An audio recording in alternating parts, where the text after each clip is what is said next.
आदरणीय अभिभावक और प्यारे बच्चों, नमस्कार।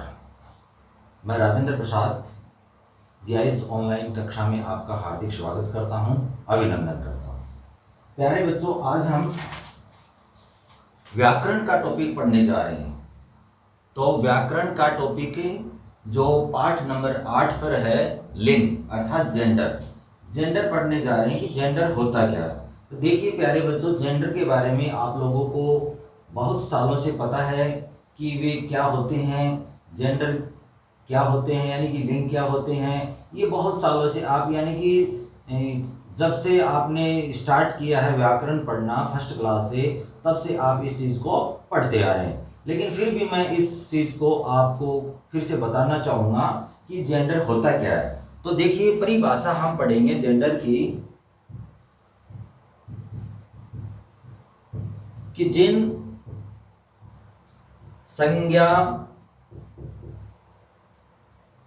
संज्ञा शब्दों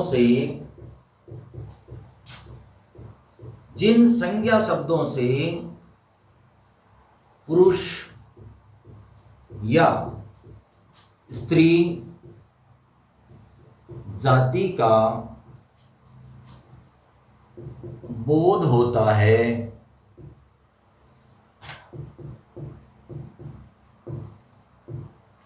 उसे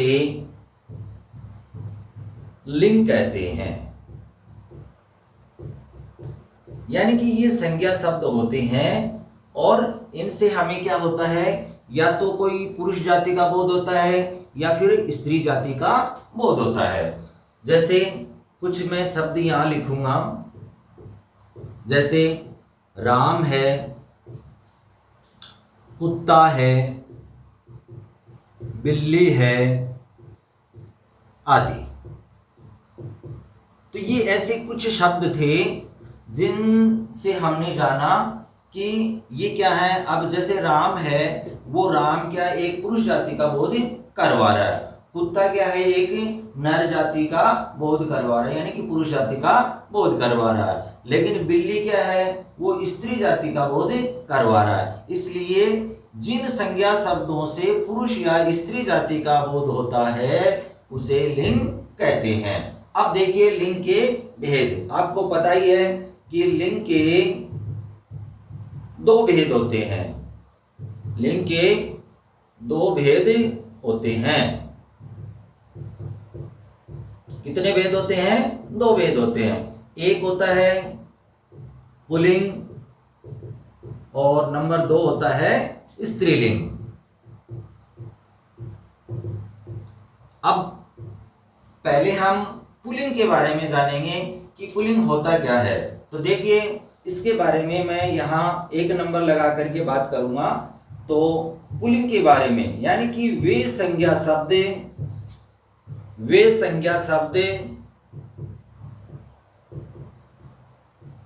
जिनसे किसी व्यक्ति, प्राणी या वस्तु का पुरुष या नर जाति का बोध होता है। यानी कि वे संज्ञा शब्द जिनसे किसी व्यक्ति, प्राणी या वस्तु का पुरुष जाति या नर जाति का बोध होता है, उन्हें क्या कहते हैं? पुल्लिंग कहते हैं। उन शब्दों को क्या कहते हैं? पुल्लिंग कहते हैं।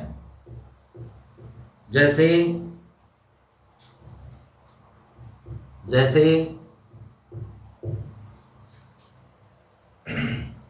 हाथी, नौकर, बालक,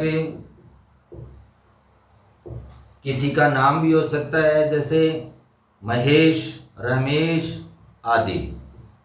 तो ये कुछ ऐसे उदाहरण थे। अब जैसे हाथी है, नौकर है, बालक है और महेश है आदि, ऐसे बहुत सारे अनगिनत शब्द हैं जिनसे हमें क्या हो रहा है, पुरुष जाति या नर जाति का बोध हो रहा है।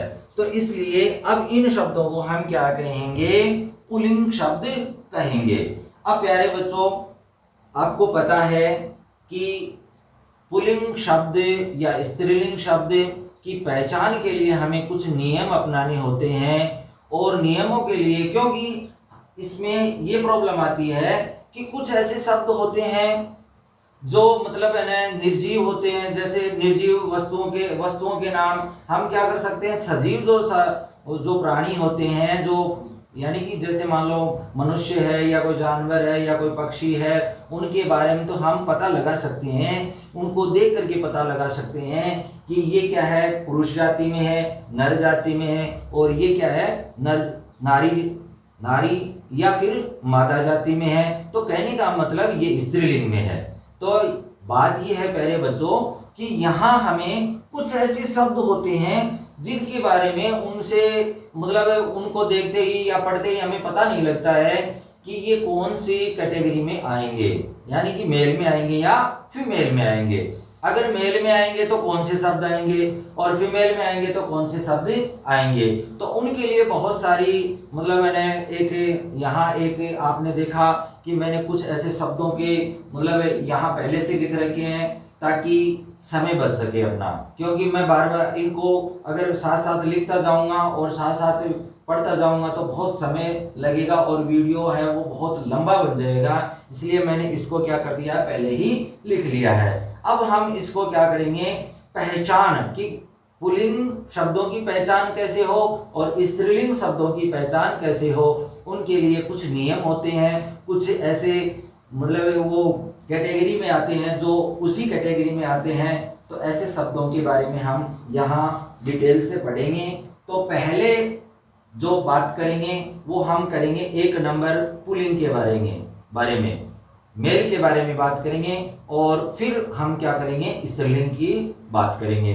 तो पुल्लिंग क्या, अभी आपने जाना कि पुल्लिंग ऐसे शब्द होते हैं जो किसी व्यक्ति, प्राणी या वस्तु का क्या कराते हैं, हमें पुरुष या नर जाति का बोध कराते हैं। तो अब इनके बारे में, सजीव के बारे में तो हमें पता लग गया, लेकिन कुछ ऐसे शब्द होते हैं जो है ना किसी वस्तु के नाम है या किसी महीनों के नाम है या किसी पर्वत के नाम है या किसी है ना और किसी का नाम है, जो संज्ञा शब्द हैं, क्योंकि संज्ञा शब्द होते हैं ये। और इनके बारे में पहचान कैसे हो, तो इसके लिए मैंने यहाँ कुछ बहुत सारी चीजें लिखी हैं। आपको धीरे धीरे मैं इस चीज को बताऊंगा और आप इस चीज को समझें, और आपकी बुक में क्या दिया गया है और अदर बुक में क्या दिया गया है उनको भी आप रीड करें, तब जाकर के ये चीज है वो समझ में आएगी। तो सबसे पहले पुल्लिंग शब्दों की पहचान, पुल्लिंग शब्दों की पहचान कैसे हो कि कौन कौन से इसके अंदर पुल्लिंग में आते हैं। तो देखिए, ग्रहों की नाम,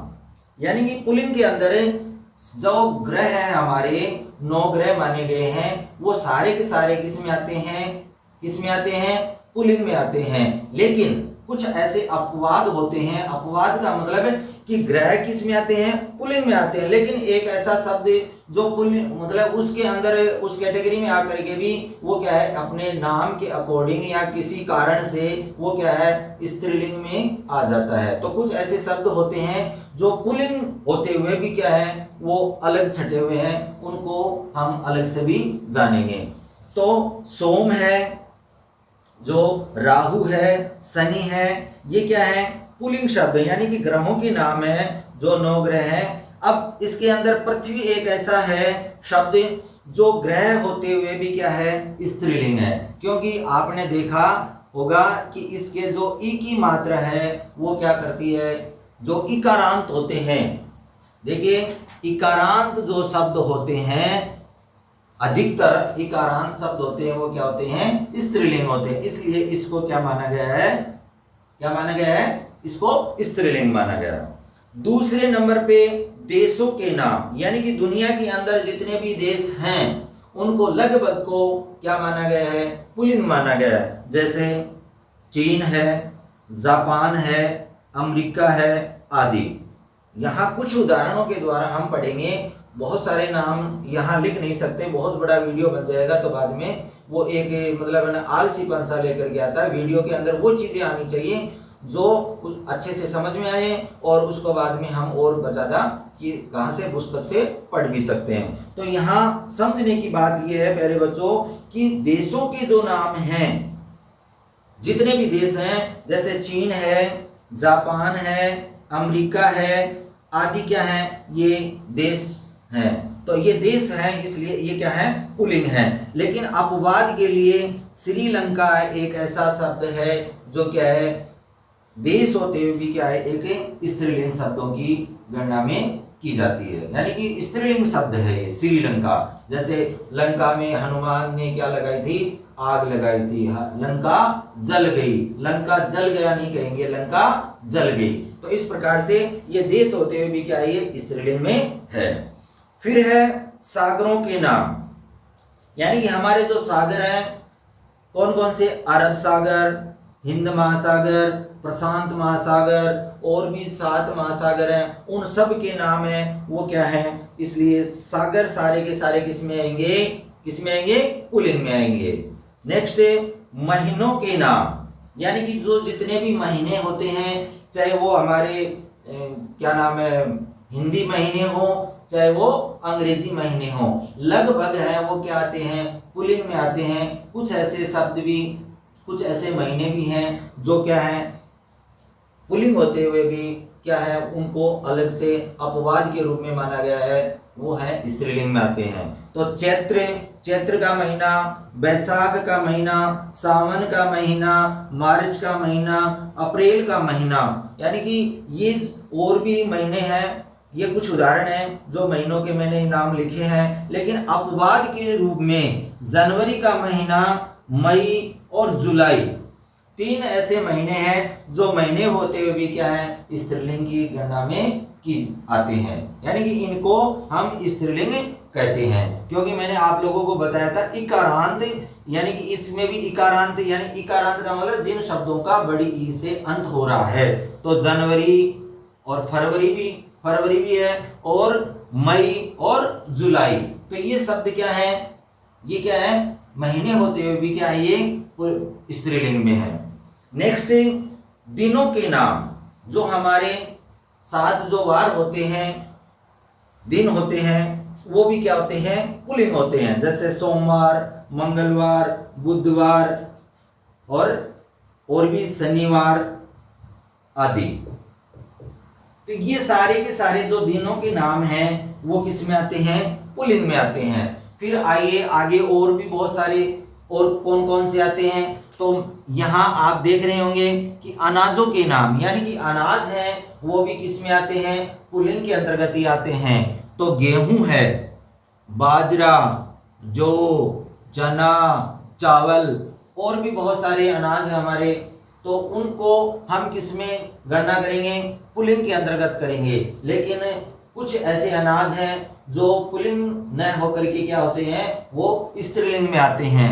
जैसे मूंग है, मूंग क्या होती है दाल आती है, आपको पता है वो क्या है दाल है। तो लगभग दाल है वो क्या आती हैं स्त्रीलिंग में आती हैं। जैसे मूंग की दाल है, अरहर की दाल है और जवार एक अनाज है जो किस में आता है, जवार खाई जाती है, खाया नहीं जाता। जैसे बाजरा खाया जाता है, जो खाया जाता है, गेहूं है, चना है, चावल है, ये आदि अनाज क्या है सभी के सभी लगभग अनाज है वो किस में आते हैं पुल्लिंग में आते हैं। इसलिए प्यारे बच्चों कुछ ऐसे अनाज हैं जो किस में आते हैं स्त्रीलिंग में आते हैं। जैसे मूंग है, अरहर है, जवार है आदि।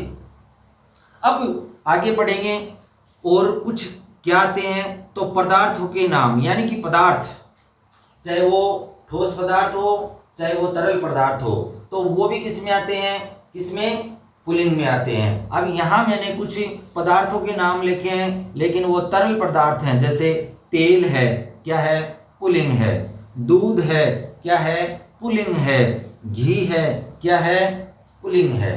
तो यहाँ पदार्थों के नाम है वो तेल, दूध, घी आदि सभी के सभी किस में आते हैं पुल्लिंग में आते हैं। लेकिन कुछ ऐसे पदार्थ भी हैं जो क्या, जैसे कॉफी है, कॉफी क्या है पदार्थ है, एक पीने का पदार्थ है, पेय पदार्थ है, लेकिन क्या ये स्त्रीलिंग है।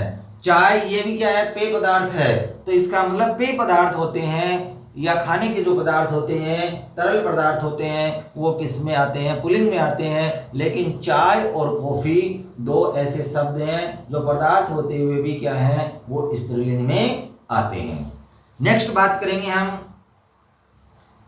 कि पर्वतों के नाम, कि पर्वत जो दुनिया के अंदर रॉकी पर्वत है, हिमालय पर्वत है, विंध्याचल पर्वत है, और भी बहुत सारे पर्वत हैं। तो देखिए पर्वतों के नाम हैं, लगभग पर्वतों के नाम किस में आते हैं, पुल्लिंग में आते हैं, जैसे हिमालय, विंध्याचल। लेकिन एक ऐसा पर्वत है जो पर्वत होते हुए भी क्या है, स्त्रीलिंग में आता है, अरावली। तो अरावली एक ऐसा पर्वत है जो पर्वत होते हुए भी किस में गणना की जाती है, उसकी किसमें, स्त्रीलिंग में की जाती है। तो इसलिए इसको हम क्या कहेंगे, ये स्त्रीलिंग अगर बात की जाएगी पर्वतों की तो उसमें हिमालय है, विंध्याचल है और बाकी के पर्वत हैं। लेकिन यहाँ अरावली शब्द है, वो क्या है, एक पर्वत होते हुए भी स्त्रीलिंग शब्द की गणना में आएगा। नेक्स्ट बात करेंगे रत्नों के नाम।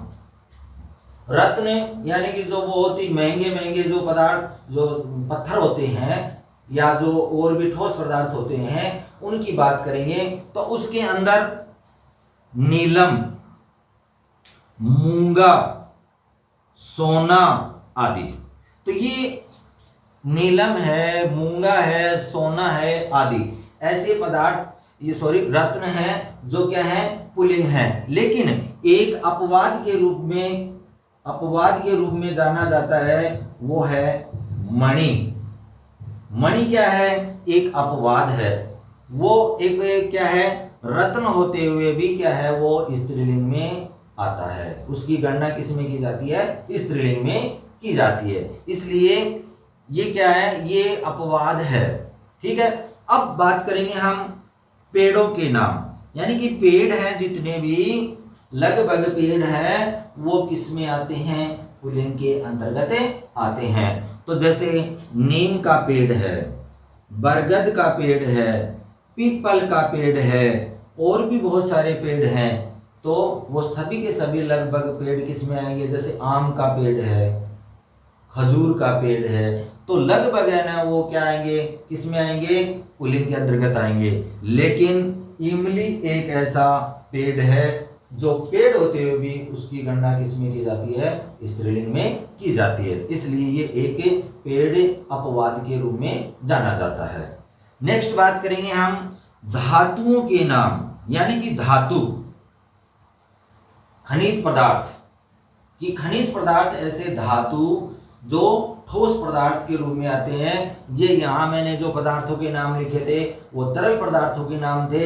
यहाँ धातु के अंदर जो खनिजों के अंदर, खानों के अंदर निकलते हैं, उसके उनको भी पुल्लिंग के अंतर्गत माना गया है। तो इसके अंदर कौन कौन से हैं, सोना है, पीतल है, तांबा है, लोहा है आदि बहुत सारे ऐसे जो धातु हैं उनको पुल्लिंग के अंतर्गत माना गया है। लेकिन कुछ ऐसे धातु हैं जो धातु होते हुए भी उसको स्त्रीलिंग में गणना की जाती है, वो है चांदी, यानी कि इकारांत। वही बात है कि इकारांत जहां जिन लगभग मतलब ये माना गया है कि जिनका अंत ई बड़ी से हो रहा है या छोटी से हो रहा है, तो उनको बड़ी ज्यादातर ये देखा गया है जो बड़ी ई होती है उससे अगर किसी शब्द का अंत हो रहा है, जैसे मछली शब्द है, मछली, रानी आदि, तो उनको हम क्या कहेंगे, वो किस में आएंगे, स्त्रीलिंग के अंतर्गत आएंगे। तो धातु के नाम हो गए।